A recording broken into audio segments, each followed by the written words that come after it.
Hello everyone! Nandito tayo ngayon sa Puerto Azul. So, syempre, dahil long weekend, kailangan natin mag-relax-relax pa minsan-minsan. At dito nga sa Puerto Azul, marami kang resort na pwedeng pagpipilian. So, actually, dapat sa Marine Base tayo pupunta. Pero dahil puno na raw, sabi ng mga Marines, kaya naghanap na lang kami ng ibang mapupuntahan. So, ayan, honest review tayo dito sa ating pupuntahan sa Puerto Azul. So, itong kanilang daanan papuntang resort ay maganda naman, walang ka-traffic at napakaganda ng pagigid. Nature na nature talaga ang dating. Ito naman ang kanilang malawak na parking, kaya kung may dalang sasakyan, free parking po yan. Walang problema sa parking.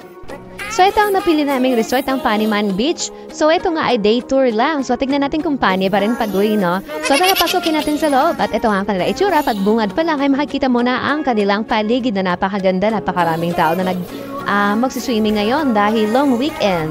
So, dahil first time ko dito, kaya kailangan natin kuhanan ito ng video at mag-honest review tayo. So, dito pa lang sa bungad ng kanilang resort ay napakaganda ng sand. Hindi siya maruming, hindi siya color black. So, ayan, punta tayo doon sa harapan para makita natin yung kabuuan ng kagandahan nitong Paniman Resort. Ang entrance na po nito ay 300 pesos per person lang at 750 naman ang package. So kung gusto mo makatipid, mag-tent ka na lang at huwag ka na mag-rent ng cottage.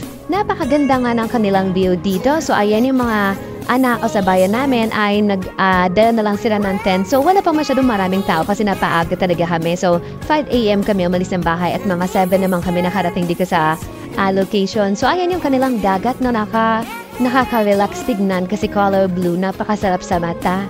So eto marami nang naliligo. At medyo malamig pa talaga yung weather, medyo mahangin pa. Kaya medyo maya-maya tayo maliligo at mag-swimming. Malinis ang kanilang dagat at napakaganda rin ang paligid. Tignan nyo naman, napakaganda tignan, di ba? At safe na safe dahil meron silang nakabantay na lifeguard. So yun nga lang ay parang day tour lang yata sila dito at hindi pwede ang night swimming. So syempre, okay na rin yan para mas safe ang mga customer nila. Location nga po pala nitong Puerto Azul ay sa Ternate, Cavite. So ayan, honest review lang pa yun, napaganda talaga ng paligid na to. Pero nung uwian na, meron silang medyo kulang kaunti dahil napakahirap ng kanilang shower. Kaunti lang ang available na shower para sa napakaraming tao na naliligo at napakahina ng daloy ng tubig. Siguro dahil sobrang dami na nagbabanlaw kaya naubusan na sila ng tubig. Kaya ayan, umuwi tuloy ako na hindi nakapagbanlaw. Pero so far, napakaganda naman ang beach na ito. At sa halagang 300 pesos lang ay makakapag-swimming ka na.